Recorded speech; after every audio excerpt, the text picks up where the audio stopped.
যে রান্নায় মায়ের হাতের ছোঁয়া লাগে সে রান্নার স্বাদ দ্বিগুণ হয়ে যায়।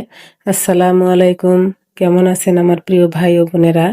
আবারও হাজির হলাম আপনাদের মাঝে আমার নতুন একটা ব্লগ ভিডিও নিয়ে। আমার মা সবসময় আমার কাজের সহযোগিতা করতে চায়, তাই তো মায়ের মনের আশা পূরণ করার জন্য সবকিছু রেডি করে দিয়েছি। মা শুধু মাংসটা সুন্দর করে মেখে দিল। এই যে এতগুলো বছর পেরিয়ে গেল, মায়ের চামড়ায় পড়েছে বয়সের ভাঁজ, হাতে ফুটে উঠেছে কঠিন পরিশ্রমের ছাপ, কিন্তু চোখ দুটো আজও সেই একই স্নিগ্ধতায় ভরা, যেখানে খুঁজে পাই পৃথিবীর সবচেয়ে নিরাপদ আশ্রয়। মা যখন কথা বলেন তখন মনে হয় যেন শতবর্ষের অভিজ্ঞতা আর ভালোবাসায় একসাথে কথা বলছে।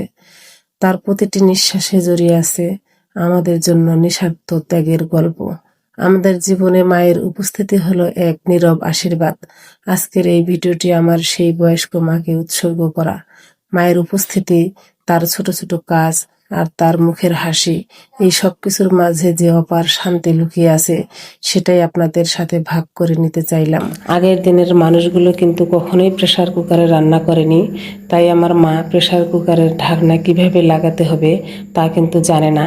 এই নিয়ে আমার ছেলে তো অনেক হাসাহাসি করলো এবং মজা করলো। মাঝে মাঝে আমার মাকে নিয়ে ভিডিও বানিয়েছি, এটা হয়তো অনেকের কাছে ভালো লাগেনি।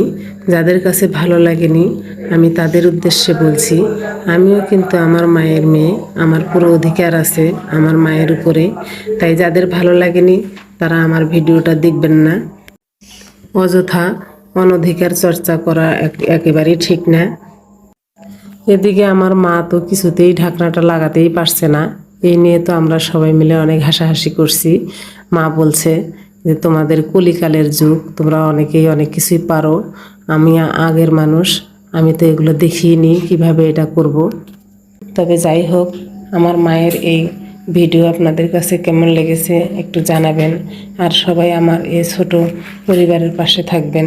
সবাই ভালো থাকবেন, সুস্থ থাকবেন। আল্লাহ হাফেজ।